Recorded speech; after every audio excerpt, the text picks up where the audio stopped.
షోడశోపచారాలు అంటే ఏమిటో మీకు తెలుసా?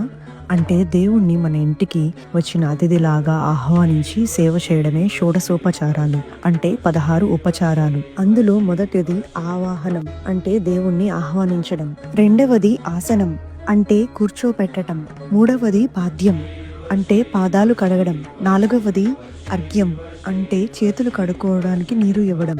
ఐదవది ఆచమనీయం అంటే త్రాగడానికి నీరు ఇవ్వడం. ఆరవది స్నానం అంటే దేవుణ్ణి అభిషేకించడం. ఏడవది వస్త్రం అంటే దేవునికి నూతన వస్త్రాలు సమర్పించడం. ఎనిమిదవది యజ్ఞోపవీతం అంటే జంధ్యం సమర్పించడం. తొమ్మిదవది గంధం అంటే చందనం సమర్పించడం. పదవది పుష్పం పూలతో పూజించడం. 11వది ధూపం అంటే సుగంధాన్ని సమర్పించడం. 12వది దీపం అంటే దీపారాధన చేయడం. 13వది నైవేద్యం అంటే తినడానికి ఏమైనా అర్పించడం. 14వది తాంబూలం అంటే తాంబూలం ఇవ్వడం. 15వది నీరాజనం అంటే దేవునికి హారతి ఇవ్వడం. 16వది ప్రదక్షిణం మరియు నమస్కారం అంటే దేవునికి ప్రదక్షిణం చేసి నమస్కరించడం. ఇలా దేవునికి 16 ఉపచారాలతో పూజ చేస్తాం.